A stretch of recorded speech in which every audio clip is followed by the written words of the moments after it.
인후통을 완화하는 건 쉽지 않다. 물론 여러 대안이 있기는 하나 증상이 지속할 수 있고 며칠 동안 불편함이 유발될 수 있다. 또한 인후통에는 여러 가지 원인이 있다.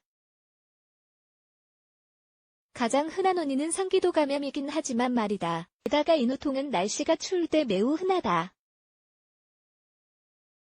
동일한 증상을 유발하는 다른 호흡기 감염으로는 감기, 부비동염 및 푸두염이 있다. 이들 모두는 주로 바이러스에 의해 발생한다.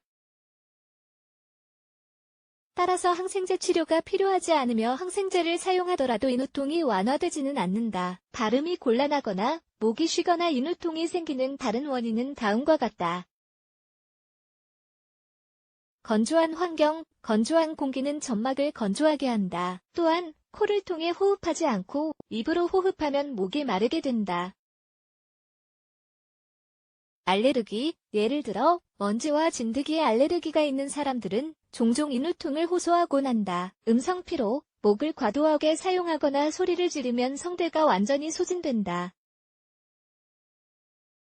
자극제, 공중에 있는 어떤 화학 물질이 몸으로 들어가 인두를 자극할 수도 있다. 여기에는 담배 연기가 포함된다. 위식도 역류질환, 이는 위장에서 식도로산이 상승하는 현상을 말하며 때로는 목까지 도달하기도 한다. 이 산은 매우 자극적이다. 인후통을 완화하는 방법. 이제 8가지 인후통 완화 방법에 대해 하나하나 살펴보도록 하자. 1. 가글가글은 인후통을 완화할 방법이다. 따뜻한 물에 소금을 희석해 가글하는 게 좋은데 이 혼합물은 인두 부종을 완화해 자극을 줄여준다. 이렇게 가글을 하는 고전적인 방법은 물 한 잔에 소금 반 숟갈을 넣는 것이다. 짠맛을 견딜 수 없다면 꿀을 약간 넣어도 좋다. 이상적으로는 하루에 여러 번 가글을 해야 한다. 꿀 위에서 제안한 대로 물과 소금에 꿀을 첨가할 수 있다. 아니면 숟가락으로 꿀을 떠서 직접 먹어도 좋다. 단, 염증이 있는 세포와 접촉할 수 있도록 꿀을 천천히 삼키는 게 중요하다. 꿀이 순간적으로 세포에 붙으면 점막 장벽이 생기는데 이 장벽은 탈수를 방지하고 거기에 고착될 수 있는 미생물을 끌어당긴다. 그러나 만일 3살 미만의 어린이에게는 꿀을 먹이면 안 된다.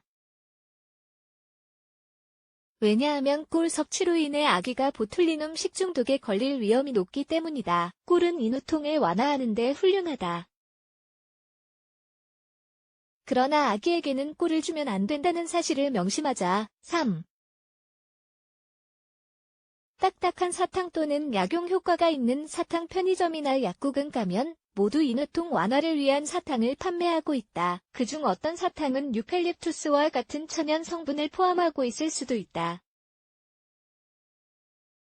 이러한 사탕을 먹게 되면 탈 생산이 늘어나 점막을 소화하고 일시적으로 증상이 완화된다. 그러나 이 치료법의 문제는 하루에 많은 양의 사탕을 먹어야 한다는 것이다.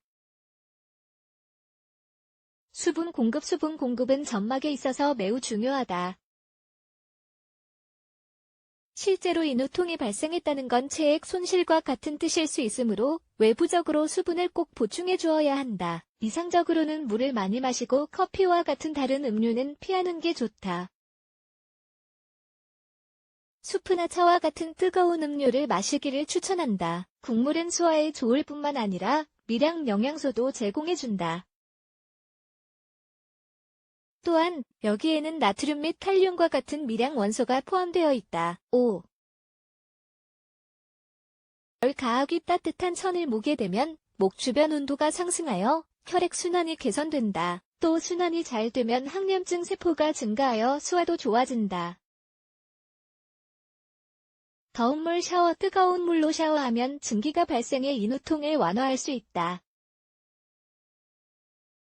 따뜻한 증기는 호흡기와 입을 통해 들어갈 때 항염증제의 역할을 한다. 더운 물 샤워가 인후통을 완전히 없애줄 수는 없지만 일시적으로 불편함을 완화해줄 수는 있다.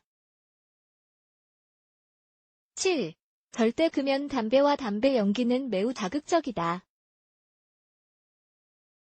그것은 인후통을 유발할 뿐만 아니라 감염을 악화할 수도 있다. 흡연자뿐만 아니라 근처에서 연기를 흡입하는 사람들도 마찬가지다. 또한 흡연자가 호흡기 감염으로 고통받을 가능성이 더 높다는 사실은 과학적으로도 입증된 바 있다. 더 나아가 흡연자들은 만성 기침으로 고생할 수 있는데 이는 호흡의 역동성을 변화시킨다. 8. 진통제 인후통은 며칠 후에 저절로 사라질 수 있다. 그러나 간혹 중요한 일이나 활동으로 인해 인후통을 빨리 완화해야 할 수 있는데 이럴 때는 약물로 증상을 치료할 수 있다. 선택할 수 있는 약물의 첫 번째 옵션은 바로 아세트아미노펜이다.